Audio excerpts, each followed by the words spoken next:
Hello, welcome to the conversation in News Central Television. This is the program where we bring you up to speed with all the political happenings on the African continent. I am Gbenga Aborowa. And I am Rita. Omodia. Taking the front burner on political issues around the African continent is still on Sudan, where despite a ceasefire, we still know that fighting is still going on with Sudan, and our focus will still be on there and see how things pan out. But on today's episode, we will be looking at the politics in Kenya, where the opposition Azimio la Umoja, One Kenya coalition, has announced that it won't take part in the proposed Parliamentary Bi-Partisan talks.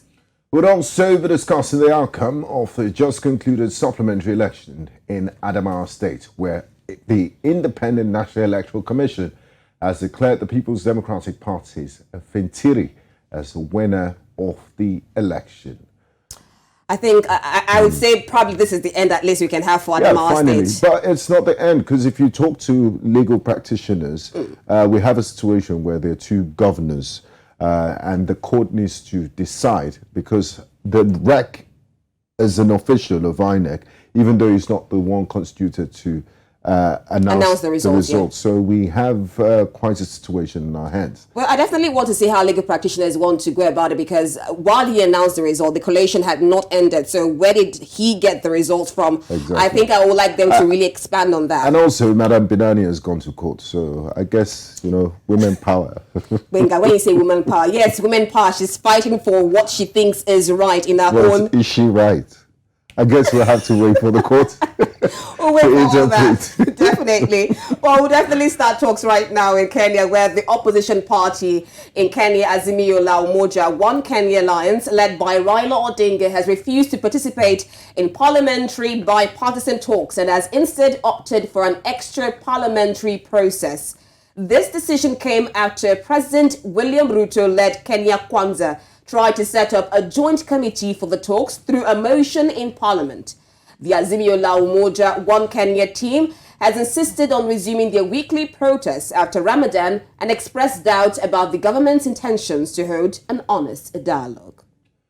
Meanwhile, President William Ruto has urged the opposition to give talks with the government a chance, while his main opponent, Raila Odinga, has encouraged his followers to protest again over electoral reforms and the high cost of living. The previous protests in March resulted in clashes between protesters and police, and the opposition is accused the ruling coalition of fraud in the presidential election. The Azimio la Umoja Alliance and Kenyan Kwanza disagree on the content of the talks and who should lead them. Kenyan Kwanza wants only lawmakers to participate and discuss the selection of electoral officials, while Azimio la Umoja One Kenya insists that others should take part, and the talk should also review the 2022 elections and address the cost of living. Now, the talks are scheduled to begin on Tuesday, according to Senate Majority Leader Aaron Cheriot. Odinga has suspended the protest temporarily after an appeal from President Ruto in late March, but he has warned that they will resume if there's no progress in the talks. Now, joining us to discuss all of this is Maliba Arnold, a public policy analyst, who joins us live from the Kenyan capital, Nairobi. And we also have Chris Onyango, a spokesperson to former Prime Minister Raila Odinga. Gentlemen, welcome to the conversation. We're happy to have you both join us. I'd like to start with you, Arnold. What specific reasons did the Azimio la Umoja One Kenya leadership give for rejecting the bipartisan talks in Parliament? And what do they hope to achieve through an extra-parliamentary process? I think when the president reached out and proposed or offered to solve the issues that Azimio had actually raised through a parliamentary system, or rather through a parliamentary process, the former Prime Minister Raila Odinga, who is the leader of Azimio, did a statement that particular evening. It was on a Sunday, and he said that they considered the president's concession good gesture, and that they accepted the parliamentary process, but supported with experts. Already, of course, looking at the nature of the process, it wouldn't be entirely parliamentary. To which, of course, effect, Azimio met. They came up with a list of their 7 members and even proposed a joint secretary. On the other side, of course, the government also listed 7 people. One of them, incidentally, is said to be from a party that initially was in Azimio, or the Jew is in Azimio. De facto, a number of members of parliament, once they go to parliament, they moved away. And then, of course, there has been push and pull. They wanted the issues going into parliament. There shouldn't be the parliamentary encumbrances that actually come with the push and pull in parliament. They wanted the process to actually run out and only go to parliament for endorsement. But a few developments in the last few hours actually have come up, because last night, a member of parliament from the Azimio side, Honorable Otienda Molo, reached out to the select members from the Kenya Kwanza, wrote a letter to them and told them that he was a co-chair and he therefore was inviting them for a meeting in one of the local hotels. What has happened is that Azimio has given publicly through the media, made public the list of their people, but they have not forwarded the list to parliament. On the other side, Kenya Kwanza, which is government, has actually done their list and done the same to parliament. So there's the push and pull, and now, of course, the threat to go back to the streets after Ramadan. And that's where we are at the moment. But I believe that this is just bargaining to ensure that everybody gets the best of the share in this particular process. All right, thank you so much, Arnold. I'm going to bring Chris into all of this, and I also want your take on why exactly Raila Odinga and your team, Azimio La Umoja, is against this bipartisan talks, and what's the update at the moment, especially with regards to the protest that your group or your party has said that they would continue due to the fact that you feel that William Ruto is not being or is afraid of the honest dialogue. All right. Okay, reports reaching us. We're still trying to get Chris with us, and we'll like his take on that. He's a representative and a spokesperson for Raila Odinga. So back to you, Arnold. Can you explain the details of President William Ruto-led Kenya Kwanza's attempt to set up the bipartisan talks in Parliament through a motion to establish a joint committee? What exactly is Ruto's plan for this bipartisan talks with the opposition? First of all, I believe you're looking for Dennis Onyango and not Chris. Yes, Dennis Onyango, yes. From President William Ruto's side, of course, he insists that the process must be legal and constitutional, and therefore sticking to a purely presidential process.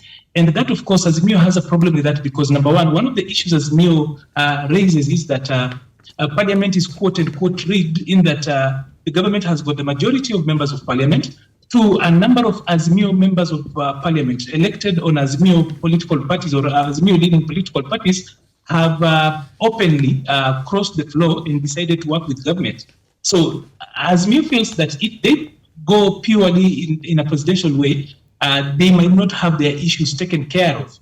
But the president insists that, of course, from where government is coming from, they say they are coming on the table with clean hands, good conscience, and it's open-ended for them. There are no demands. The government also insists that the committee should, first of all, be constituted officially, then come up with their own agenda, and that agenda cannot originate from elsewhere before going to parliament. And Azimio on the other side feels like they have come up with their issues and their agenda and in its entirety, and that the committee is going to meet supported by people who are not in parliament, and therefore have an agenda that is already written. But you see, the problem is that you must have some force of legitimacy or origination. So like what happened last evening when Otienda Molo, who is one of the members in the Azimio team, in the letter he wrote to members of parliament, the 7 selected by the government side, he called himself the co-chair. Of course, there should be an instrument that gives authority or effect to those particular appointments and how the process starts. But he wrote them a letter, did the agenda. Of course, the letter served as an agenda note, and then, of course, invited them to a meeting to Serena Hotel. I have looked at the letters, of course, that were sent by Otienda Molo. But what is becoming very clear is that both sides are bargaining to ensure that when they eventually get to sit down, everybody will have gained a little bit of ground. On the other side, government is actually trying to ensure that there's not so much, because of the 4 issues that Azimio has actually been raising, talking about the cost of living. The government has brought in cheap maize. The government says they cannot open the election servers. If Azimio really feels like they are aggrieved, they go to the Supreme Court. The Supreme Court that has got the jurisdiction, or the original jurisdiction, to deal with the... Yeah, but hasn't the Supreme Court deliberated on this issue already, Arnold? Come again?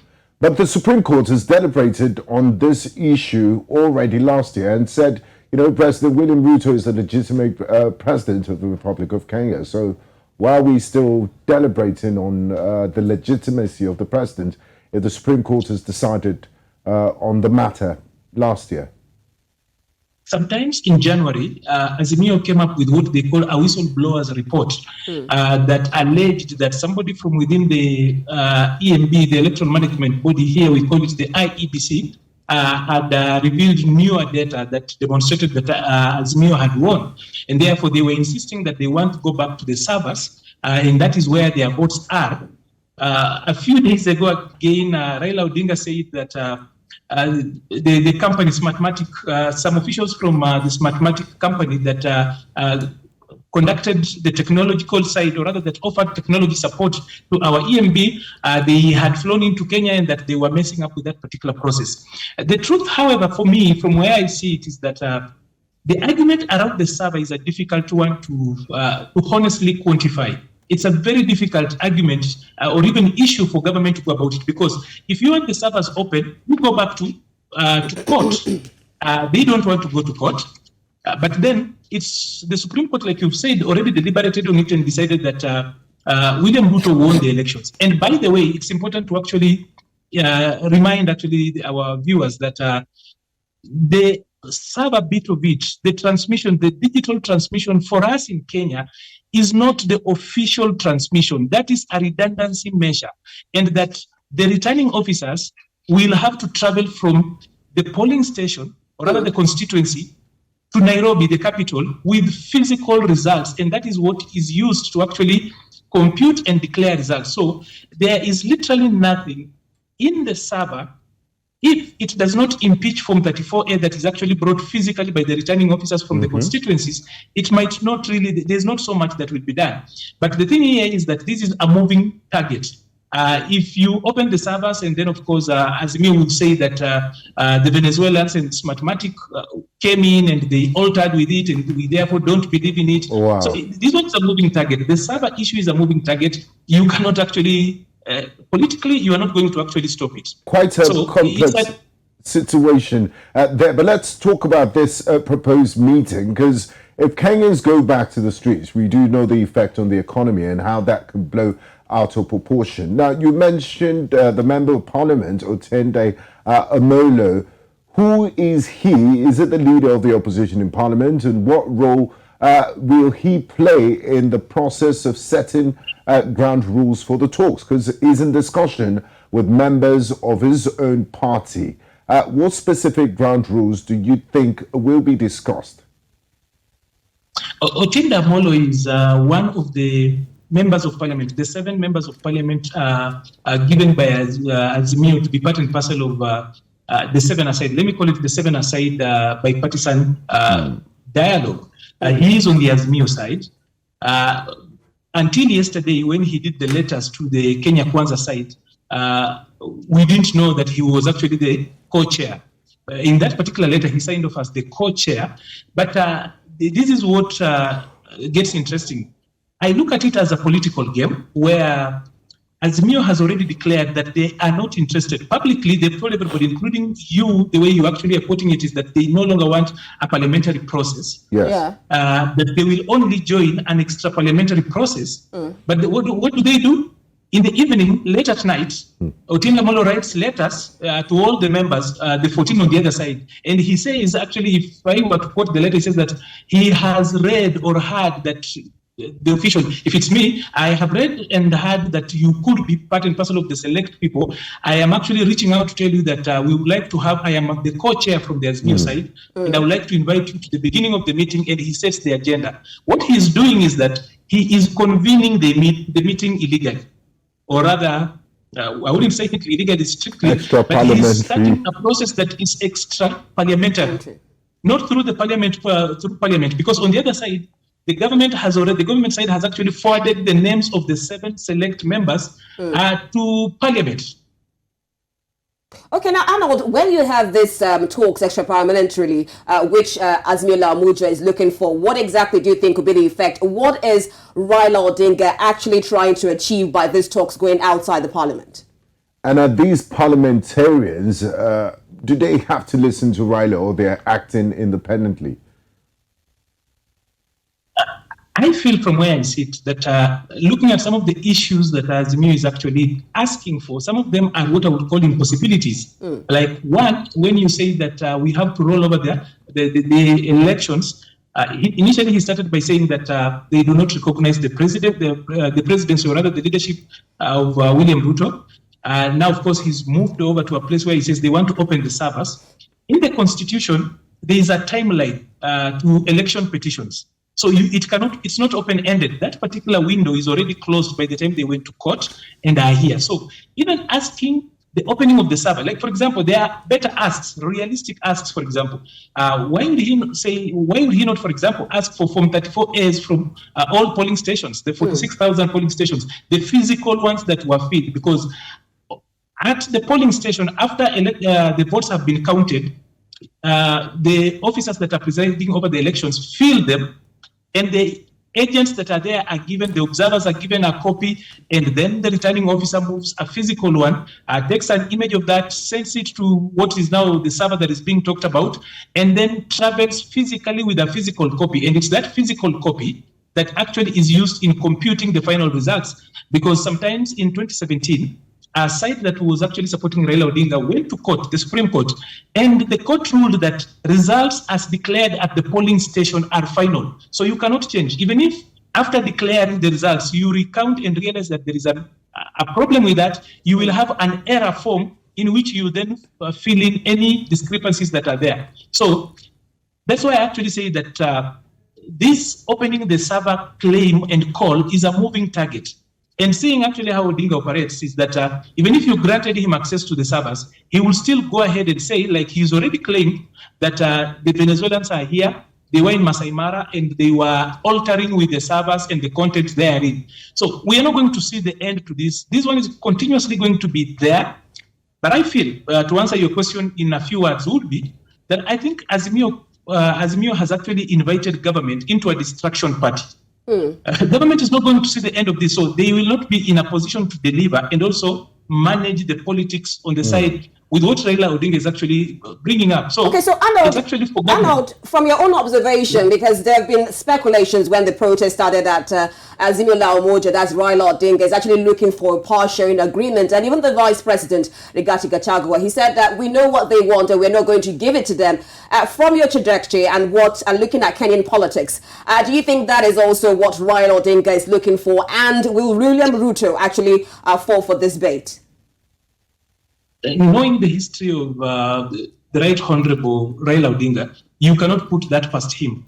He's well able to do that. In 1997, when he first ran for the presidency, as a young man, I think in his 40s, he would quickly move in and join President Moi, the late President Moi, in what they called the KANU NDP. His party then was NDP. They did a merger. He even, that particular merger, ensured that the ruling party took up his party, then NDP. And he would even, in that particular setting, he ended up as the Minister for Roads and became the Secretary General for KANU. Of course, moving forward, in 2007, during the elections, the post-election violence that we had, he then ended up as the Prime Minister in a government of national unity. So he's done that. In 2013, of course, he did not recognize the results, even though he went to court and his appeal was thrown out. In 2017, he ran again for president, that time the fourth time. He would lose again, and the trajectory was the same. he then, of course, ended up in what we call the handshake. So you realize that there is a way he finds his way in government, at least for whatever reasons. Of course, every country has got a way on how it solves its own problems. But Raila has been finding his way in government without necessarily, he wins after the game. Like we go to elections, he loses during the elections, but somehow after the elections, he finds his way in government. The deputy president, Rigathi Gachagua, has said that what he heard from the American Senator Kuhn, when he was trying to do the shuttle diplomacy between the two camps, that according to the deputy president, that Raila asked for half of the government, what we call a government of national unity. Of course, William Ruto is not in a position, because it's difficult for William Ruto in his first term to make any such concessions, because Raila has not been able to make such concessions with any president so far since 1997 who is serving his first term. It was impossible for him to get that agreement with the Mwai Kibaki in 2002. In 2008, when Kibaki was serving his last term, that was possible. In 2017, when Uhuru began his last term, he pushed the handshake. Yes. But this one is the first time for William Ruto. It's so dangerous for William Ruto, because if William Ruto gets into any arrangement of that particular nature, he will lose his pockets of support and his background, especially looking at the deputy president and the vote that he brings in. It's not a gamble William Ruto is willing to take. But of course, publicly, Azimio and Umoja has denied that they are not interested in that. But we saw that they denied in 2008, they denied in 2017, but they still ended up there. So it is one thing to deny, but history actually bears us out that probably the deputy president is not so wrong in saying that they're asking for half of government. It's interesting how history has almost come full circle, but we'll keep monitoring the situation in Kenya. Now let's talk about the protests that happened in March. Can you provide information about the clashes between protesters and police during the 3 days of protests in late March, and what steps have been taken to prevent further violence during future protests? Because the Azimio camp is saying, look, after Ramadan, if cost of living does not come down and with other conditions, they will continue. How much of a distraction are these protests to the presidency of William Ruto? And did they have the potential to snowball into a full-blown conflict?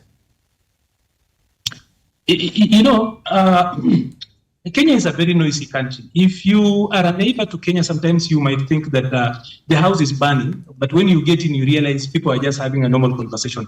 Our democracy is a little bit noisy, but sometimes the people from outside might actually think that things are so bad. But there's just a way we do our politics in here. I love to say that the noises, the demonstration, the push and pull is the salt of democracy for us, is probably the spices that actually make democracy for us be tasty and work with it. Of course, Winston Churchill said that democracy is the worst form of government, but for all the others, unfortunately. So, talking about the demonstrations, of course, the opposition, Kenya, Azimio, has actually come out, of course, and done a letter to International Criminal Court saying that there was a brutal way of actually crashing the demonstrations on one side. What people do not know is that government went to ICC first. The government side actually went to ICC. Among the things they actually, on the day they were negotiating that particular Sunday before all of them stepped back, one of the things is that using the principle of command responsibility, they reached out to Azimio leader and they told him, I have that on authority. And he was actually shown, of course, a documentation that government was actually willing to present to ICC. So, of course, the Azimio side has actually preempted that by doing the same, going ahead and doing that. Demonstrations by nature, at least in this country, can never be peaceful. At least if they are political, they never end up being peaceful.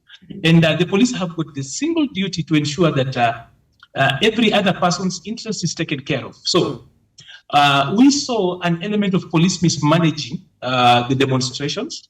There are videos that people have actually not seen out there. And there's still a feeling actually on the government side that a lot of, within the police service, there are a lot of people who are actually, especially formation commanders, who are very sympathetic to the Azimio cause, and therefore would love to mismanage the demonstration so that then they exacerbate the situation. So Azimio has got its side of complaints. Government has got the other side of complaints. Police officers who are killed, for example, property destroyed. But do you know one of the asks that Azimio put out on the day when they actually called off the demonstrations is that government had as a condition to release everybody arrested during the demonstrations. Those who were arrested for looting, destruction of property, Azimio asked, the Azimio leader asked that they be released, and they are now asking government to take care of all the hospital bills. There is nothing, no word on the property lost, businesses destroyed, even police officers killed. On that particular side, they are silent.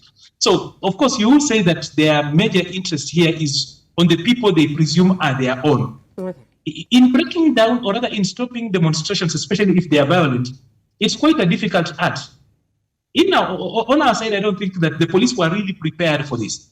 All right. So Arnold, elements, yes. Sorry to cut you short there, but because we're far run out of time, there's a question I really want you to verify, because you said sometimes things are blown out of proportion. This high cost of living, or this economic downturn that we're seeing in Kenya, which has caused this protest and allowed people to actually go in line with Raila Odinga. How serious is it in Kenya, and how are the people reacting to it? If you can do that in less than a minute, please.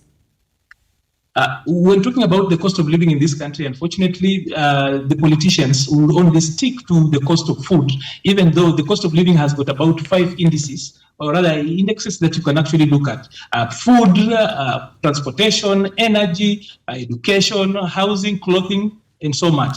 But the truth is this, that last year, on 27th, 28th, and 29th of June 2022, Raila Odinga did press conferences defending government. When people are talking about the cost of living, it was much higher. The cost of flour and cooking oil, and generally what people here love to focus on for ugali, was much higher than it is today. At that particular time, Raila Odinga told the people who are complaining about the cost of living that government was not responsible for that. It was about externalities.